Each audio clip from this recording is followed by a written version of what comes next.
Dear Boomers, something happened to me yesterday at an interview I was at for a hospice job.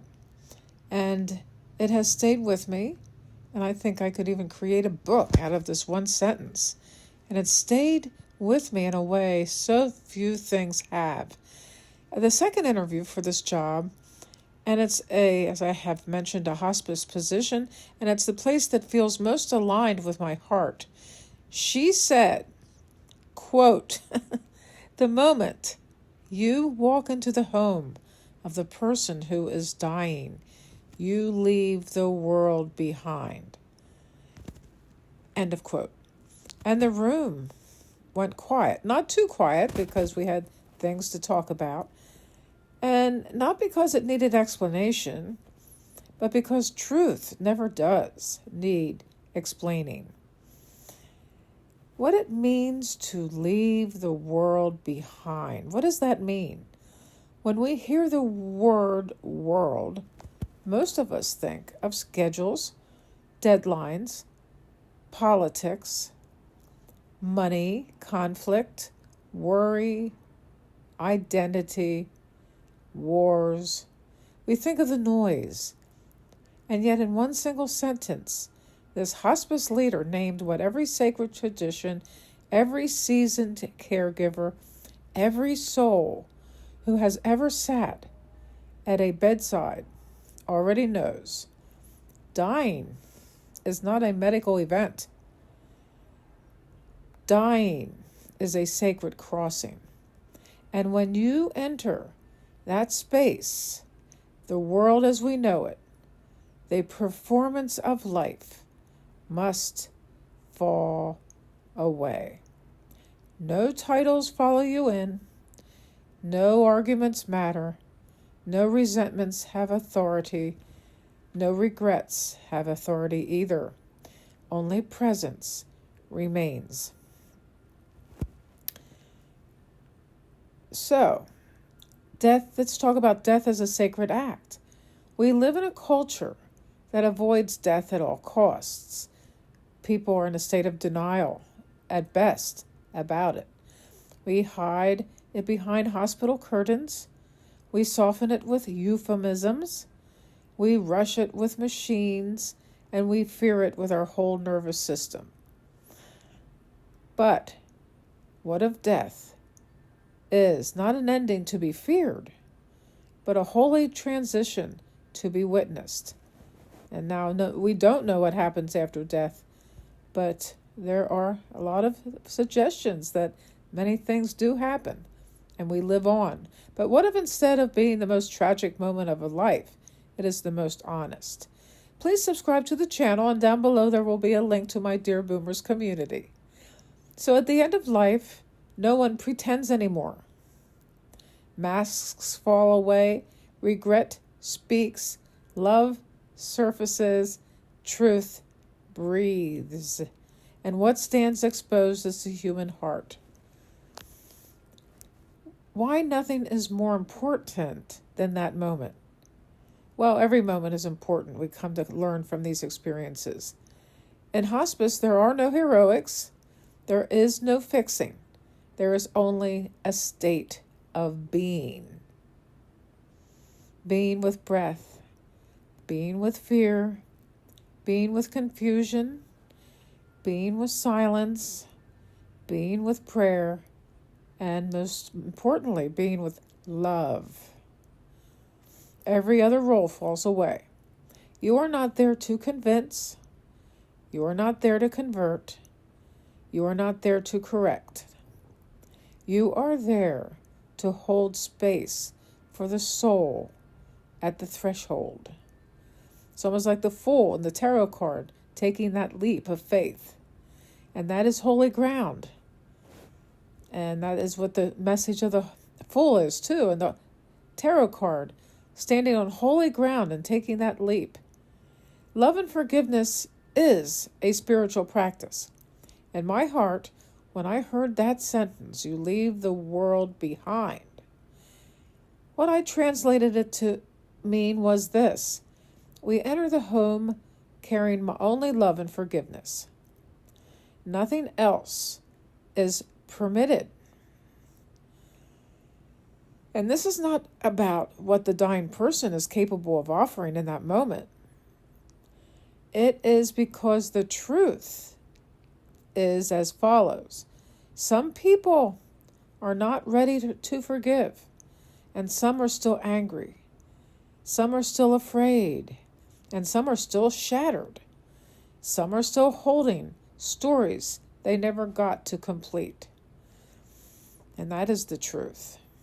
And that is okay, actually. That's totally what life is all about. Because our job as nurses in hospice is not to extract forgiveness. My job is to embody it. You do not go in asking them to love. I go in already loving and forgiving myself. And this is a spiritual practice. And this is something that should be practiced and has to be practiced every day. And now this teaching is actually for the living. Here is where how this becomes a dear boomer teaching. Because most of us think hospice wisdom is only for the end of life. We never know when that end is coming, and that's definitely can be sudden or prolonged. But it's not just for the end of life. This lesson is for how to live while we still can. Because one day, every one of us will be the one someone walks in to see. And the question becomes this: what will our final room feel like? Will it be crowded with resentment or quiet with peace? Will it be filled with unfinished business and arguments or complete with love? Will it be heavy with what was never said or spacious with what was forgiven in time? This is not about death. It is about a moment of total clarity, and is actually about living in the present moment at all times. The hidden power of living as if the world can be left at the door. Imagine if we practice this daily. What if before entering a difficult conversation, we left the world behind? And what if before speaking to an estranged child, we left the world behind? And what if before responding to someone who hurt us years and years ago, we left the world behind? And what if we stopped dragging old wars into new rooms? Hospice teaches us that presence is the highest form of service. And actually nursing is too, but often it is forgotten in the hustle bustle. So we are not here to fix or advise or control, just being with what is.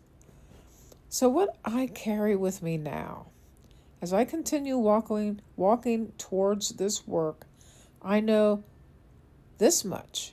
I will not always know the right words. I will not always be able to ease the fear. I will not always arrive with answers. But I can always arrive with this thing here: a heart willing to forgive, a heart willing to love without condition, and a heart willing to stand at the edge of mystery without needing to control it. These are human lessons that I think we're here to learn. And these things are enough. Totally. Dear Boomers, this is your invitation. This is not a video about hospice. It is a quiet invitation to reflect about your own life, your own heart, your own thoughts, What do you still need to forgive? What words are willing to be spoken? What peace are you postponing? And what love are you delaying? Because one day the world will ask you to leave it behind, and that is the day, when it comes, that we will be ready for if we do these spiritual practices now. May your hands be empty of bitterness. May your heart be light. May your stories feel complete. And may your love be unburdened.